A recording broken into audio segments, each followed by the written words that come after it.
philosophy, Tolstoy on family happiness, Thoreau on solitude. It's tragic that everyone thinks they have to work everything out for themselves, because they don't, says de Botton, no more than we have to work out physics for ourselves. Since childhood, I've been fascinated by stories about hidden worlds lurking behind some ordinary door like Narnia.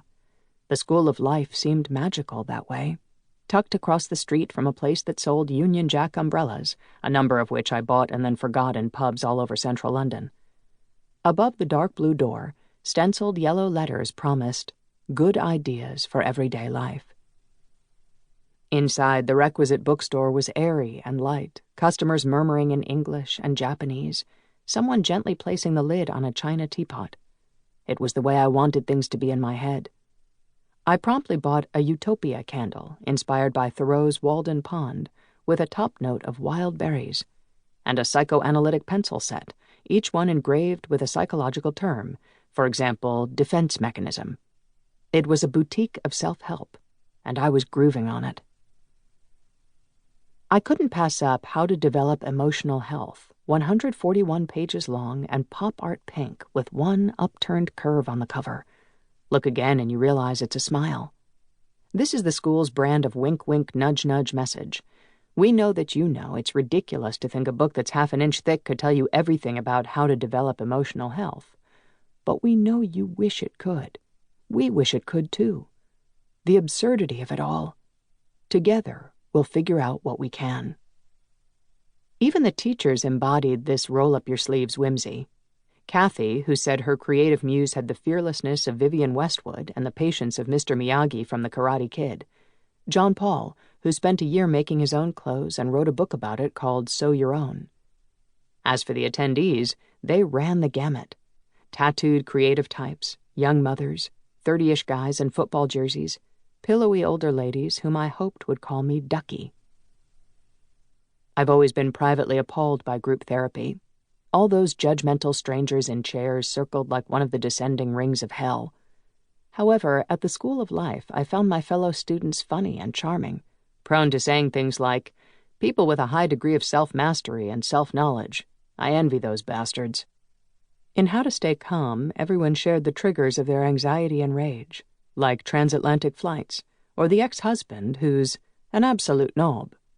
None of it applied to me, and I wrote smugly in my notes, "No big revelations here." Then a 50-something man with the tiniest hole in his wool sweater said with urgency, "What if your anxiety is more low-level, but chronic? Since I turned 40, I've been walking around with it all the time."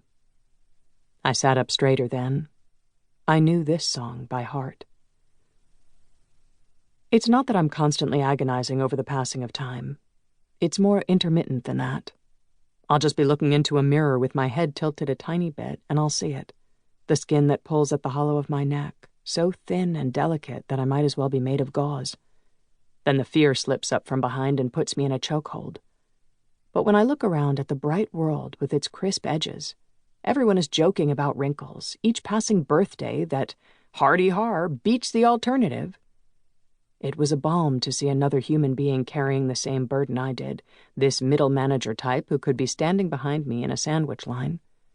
I fought the urge to turn to him and shout, "Me too!" I didn't think I'd ever fully felt the power of those two words before. When I caught up with him at the break, he said, "What did you do for your 40th? I just went into a cave." I brightened. "Oh, a cave? Where?" He said, Not an actual cave. I just stayed in my apartment." I asked, "It gets better, though, right?" He looked at me kindly and answered, "Somewhat." At the beginning of each class, we were asked to write a newspaper headline about why we were there. In How to Balance Work with Life, our example was Pressurized Manager Desperate for Dating Time. I put pen to paper and stopped. How could I know myself so little when I thought about me constantly? Had I been thinking, or was it just ruminating, the thing a cow does when she chews her regurgitated feelings? I mean, food.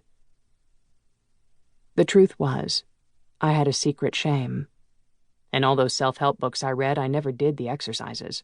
They would have just slowed me down, and I needed to move on to the next book because myself needed a lot of help.